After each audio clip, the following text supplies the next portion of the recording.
او دي المواصفات الجديدة بتاعت الامتحان. يبقى زي ما اتفقنا بقى عندنا 3 موديولز بعد ما كانوا 2 موديولز. عندنا 85 سؤال، 35 منهم رايتنج، و25 منهم ريدنج. اوكي، و25 ميكست بيبقوا رايتنج وريدنج زي السات كده، الناس اللي عارفه السات.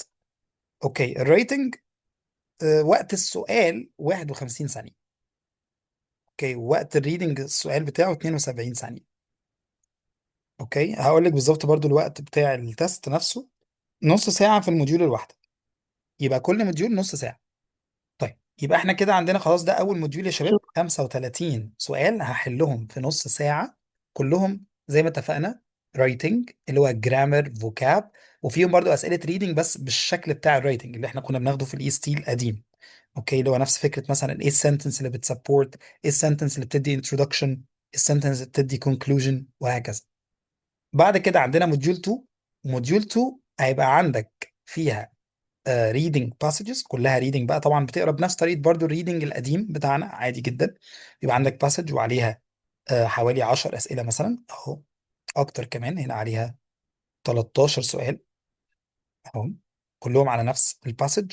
بس الفرق ان بدل ما كان عندنا كان 5، دلوقتي بقوا كام بقى؟ دلوقتي بقوا 2 باسجز بس.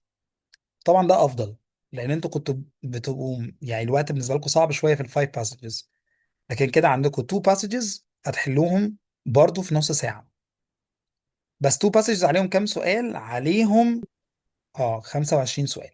خلاص خلصنا موديول 2. دي بقى الجديدة، يعني كل اللي فات ده هو يعتبر نفس الشكل القديم، بس الفرق ان هم قللوا عدد الباسجز. الجديد بقى ان هم ضافوا موديول ثالثة عاملة زي ديجيتال سات شوية، عاملة زي السات الجديد، عبارة عن reading questions و writing questions مع بعض مع short passages. يعني يديك short passage زي كده، وعليها سؤال واحد او سؤالين او حتى ثلاثه، بس هي على شورت باسج اهي بالشكل ده. الاسئله دي فيها بقى كل حاجه، فيها ريدنج وفيها رايتنج، يعني ميكس كده ما بين الريدنج والرايتنج اهي. كل حاجه بقى دي باسج 2 مثلا عليها مثلا 2 questions، باسج 3 عليها مثلا 1 question، وهكذا. تمام يا شباب، ده كده شكل الامتحان. حد عنده سؤال في شكل الامتحان قبل ما نبدا نجرب نحل مع بعض؟